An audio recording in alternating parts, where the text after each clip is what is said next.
Halo semuanya, kembali lagi bersama saya Muhammad Farhanula. Pada episode kali ini, Narasi Nostalgia Network akan menyajikan episode narasi yang sebenarnya negara Indonesia itu selain disebut sebagai negara agraris, Indonesia juga adalah negara ahmagis. Kenapa ahmagis? Karena ya cocokologi aja sih sebenarnya ini mah. Penggunaan katanya biar menarik, biar kalian kepancing untuk nonton dan denger gitu. Tapi bener deh, kalau negara kita itu kental banget sama yang namanya kepercayaan terhadap magic, terhadap mantra, terhadap mitos, terhadap hal pamali gitu kan, dan hal-hal tabu yang mereka yakini gitu. Dan mereka akan membatalkan kegiatan mereka, aktivitas mereka gitu. Kalau di dalamnya dianggap ada yang bertentangan dalam keyakinan mereka gitu. Dan itu hampir selalu ada di setiap aktivitas sosial di masyarakat kita gitu. Khususnya di masyarakat perkampungan gitu ya. Misalnya nih, banyak mitos dari orang tua kita yang diajarkan kalau kita nyapu rumah nggak bersih, nanti kita bakal dapat calon suami yang berewokan gitu. Ini bagi perempuan ya mitosnya. Kan kayak gitu tuh kayak gimana gitu ya. Maksudnya mending kalau si cewek ini langsung ngerajin gitu kan, karena dia nggak suka sama tipe-tipe cowok yang berewokan. Tapi gimana kalau cewek yang emang tipenya cowok berewokan gitu kan? Masa dia nyapu harus sengaja nggak bersih gitu kan, sengaja kotor gitu kan, biar ngarep dapet Zain Malik gitu kan. Cowok berewokan enggak, dapat omel dari orang tua sih iya kayaknya. Tapi justru beberapa mitos di Indonesia itu kalau kita telaah lebih dalam lagi, kita resapi lebih dalam lagi, sebenarnya banyak nasihat di dalamnya yang ngajarin kita tentang pesan moral dari leluhur kita. Contoh lainnya kayak ada mitos kalau mandi jangan lewat maghrib gitu, atau jangan pada saat malam hari gitu kan, nanti bisa mengundang makhluk halus gitu kan. Padahal kan secara umumnya makhluk halus mah emang berdampingan dengan kita gitu kan. Bahkan di sudut kamar kalian aja, di samping kalian aja ada makhluk halus yang mungkin sedang ngawasin kalian gitu kan. Siapa yang tahu kan gitu kan. Ya padahal mah secara medis kalau kita mandi di malam hari itu bisa nyebabin kita rematik. Nah rematik ini kan sebagai nasihat yang bagus gitu kan, secara nggak langsung tersirat gitu loh maknanya. Dan ada mitos yang populer gitu kan, atau pamali yang populer gitu kan, yang mungkin para pendengar sekalian pernah diajarkan pas masih kecil gitu kan. Mitos ataupun pamali yang namanya kalau makan jangan nyisain nasi, nanti nasinya menangis. Nah, kisah nasi menangis ini kan menjadi kisah yang menyeramkan gitu kan, apalagi pas masih kita bocil gitu kan. Coba kalian bayangin ketika kalian makan, kalian kekenyangan dan kalian membuang 1 sendok nasi lagi gitu kan di tong sampah kalian, dan kalian sempat cuci tangan, terus juga pergi ke kamar, kalian mendengar suara rintihan, suara jeritan, suara tangisan yang ada di dapur kalian. Itu kan kayak menyeramkan gitu kan bagi kalian, apalagi kalau kalian pada malam hari gitu kan, kalian mandi malam hari terus juga kalian habis itu pergi makan dan kalian kekenyangan gitu kan, terus membuang gitu aja. Itu double banget lah pokoknya kena mentalnya gitu kan, sakitnya gitu kan. Kita udah dewasa, kita baru sadar gitu kalau kita nyisain nasi itu artinya kita tidak mensyukuri makanan apa yang telah Allah kasih ke kita gitu kan, apa yang Tuhan kasih ke kita. Karena masih banyak orang-orang di luar sana yang bahkan makan sehari sekali aja itu susah gitu, dan harus bekerja baru bisa dapat sepiring nasi gitu kan. Apalagi orang-orang yang memang bahkan mungkin seminggu 3 kali baru makan gitu kan, seperti orang-orang di Afrika gitu kan, yang kekeringan, kelaparan gitu kan. Nah intinya adalah mitos yang ada tuh lebih ngajarin kita tentang suatu pesan moral yang disampaikan dengan cara yang secara nggak langsung juga ngebuat kita untuk mau melakukan hal tersebut gitu, mau ngejalani hal tersebut gitu kan. Dan ada lagi khususnya ketika dalam hal keagamaan gitu, karena di beberapa daerah menjadikan nilai religius itu sebagai citra bagi tempat ataupun daerah mereka gitu kan. Di kota Tangerang ataupun di Banten misalnya ada beberapa praktik magic yang biasanya dilakukan oleh santri di beberapa pesantren. Nah ada yang namanya ilmu sambatan, ilmu kebal, ilmu kontak, ilmu wafak, dan juga ilmu hizb. Nah ilmu-ilmu kayak gitu tuh terkadang mereka dapatkan gitu kan dari emang sumber yang ada, sumber ajaran Islam gitu kan, di beberapa kitab kuning seperti kitab Samsul Ma'arif, kitab Mambail Usulul Al-Hikmah, kitab Abu Bashir Al-Falaki, terus juga kitab Al-Faq Imam Al-Ghazali. Nah, mereka semua itu santri-santri tersebut berkeyakinan kalau praktek yang mereka lakukan itu tidak bertentangan dengan ajaran Islam, makanya mereka melakukannya gitu kan. Makanya antropologis dari Belanda yang bernama Martin van Bruinism dalam bukunya Kitab Kuning Pesantren dan Tarekat Tradisi-Tradisi Islam di Indonesia menyebutkan bahwa Banten sebagai a haven of the occult sciences, atau yang artinya tempat bersemayamnya ilmu-ilmu goib gitu.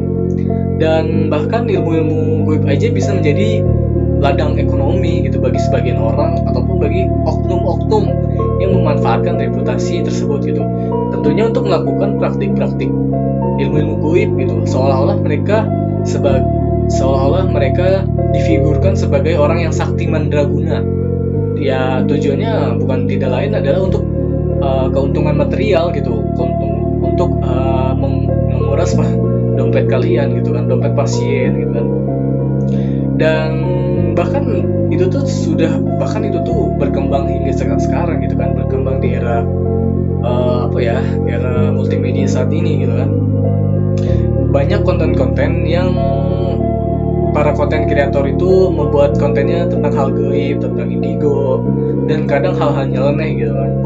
Ya memang ada beberapa konten yang ngajarin tentang hal-hal baik gitu dari apa yang bisa didapat dalam dunia gaib gitu kan. Kalau misalnya kita bersikap gitu, kita berada dimanapun kita harus bersikap sopan gitu, yang artinya kita tidak sempro gitu, tidak sembarangan lah gitu, tidak semena-mena gitu kan. Apalagi kalau itu daerah orang gitu kan, daerah lapangan luas, daerah orang lah ini ya. Dan kita harus menghormatin tempat tersebut gitu kan, yang dikatakan angker gitu. Kalau kita nggak mau kena sial karena ketempelan lah, kena penyakit tiba-tiba lah gitu kan. Dan bagi saya sih itu bisa diterima gitu kan logikanya, karena ya namanya manusia emang hidup berdampingan gitu kan, yang sama makhluk halus juga tentu percaya nggak percaya sih ini mah. Emang kadang ada aja gitu kisah-kisah yang berbau horor terjadi di kehidupan manusia gitu kan, khususnya di daerah pegunungan gitu, yang mungkin banyak dari para kalian pendengar sekalian pernah baca tweet ataupun dapat berita ada korban yang hilang di gunung gitu kan, yang katanya diculik lah oleh hantu lah, masuk ke pasar gaib lah dan hal sebagainya gitu kan. Sebenarnya sih itu bagus-bagus aja informasinya, karena itu tuh mengajarkan kita untuk ya tadi selalu santun dimanapun lah gitu. Dan pas kecil dulu juga kita pernah disuapi oleh informasi dari acara TV tentang horor juga yang namanya Dunia Lain. Nah, bagi teman-teman pendengar yang belum tahu, kalau acara Dunia Lain itu adalah acara uji nyali di tempat-tempat yang memang dianggap angker dan keramat gitu, yang nanti mereka sendiri ditinggal kru gitu kan di tempat tersebut, yang nanti peserta ini disediain kamera dan juga disediain lilin. Nanti pengalaman yang mereka bisa lihat dan rasakan nanti mereka utarakan, yang nanti ditangkap oleh kamera. Dan kalaupun dia nggak kuat untuk menjalani uji nyali tersebut, mereka bisa melambaikan tangan ke kamera. Itu tuh menjadi penanda bahwa peserta itu menyerah gitu kan dalam kompetisi ataupun dalam uji nyali tersebut gitu kan. Dan yang unik dan nyeleneh itu adalah ketika konten horor dibalut dengan hal-hal yang lucu dan ada tukang tahu juga gitu. Hal-hal yang dibalut dengan yang lucu ini justru bukan menjadi konten yang menakutkan gitu bagi para penonton gitu. Justru nggak bikin kita merinding, jadi malah membuat mental kita menjadi semakin berani lah gitu dalam ya tadi untuk melihat hal-hal hantu gitu, hal-hal goib gitu kan. Justru itu lucu gitu kan bagi kita untuk para penontonnya, karena itu adalah bagian hiburan gitu kan. Ya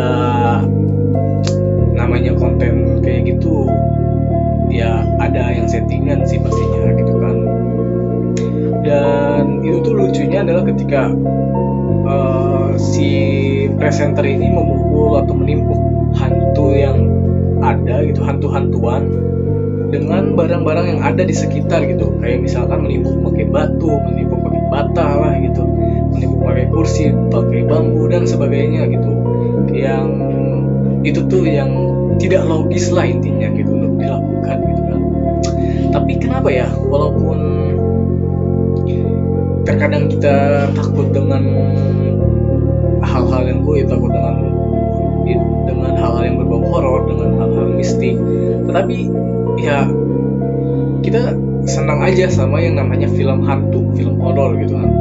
Mungkin sesuai dengan apa yang disampaikan oleh Walt Disney, bahwa ketika kamu penasaran, kamu menemukan banyak hal menarik untuk dikerjakan. Nah, rasa penasaran ini mungkin yang membuat tiap manusia dan tiap orang-orang yang penakut juga dalam konteksnya membuat ramai film-film yang berbau horor atau video-video yang berbau horor gitu kan. Dan hal ini tuh udah masuk ke dalam industri yang lebih besar lagi, industri perfilman gitu. Industri yang memang ladang cuannya itu gede gitu kan. Dan film terlaris di Indonesia saat ini adalah film KKN Desa Penari gitu, film yang bergenre horor gitu kan, dimana penontonnya dikatakan menembus sampai 10 juta penonton lebih gitu. Dan mungkin karena formula marketing ataupun promosi mereka aja kali ya yang memang bagus dalam mengemas filmnya sebelum tayang. Karena kan kita tahu bahwa film KKN Desa Penari sempat trending beberapa minggu gitu kan di Twitter lah gitu kan, dalam perbincangan media sosial gitu. Tapi dalam segi industri film di negeri kita emang sejak 1970-an emang udah masa-masa bangkitnya juga gitu, masa bangkitnya film nasional juga pada saat itu, yang nggak lain di latar belakangnya sama budaya mistik yang berkembang di masyarakat dan perspektif cerita masyarakat sekitar. Dan memang banyak juga film horor yang ada di layar kaca itu terkadang diangkat berdasarkan peristiwa aslinya gitu, ataupun tempat yang ada gitu, yang beneran ada gitu.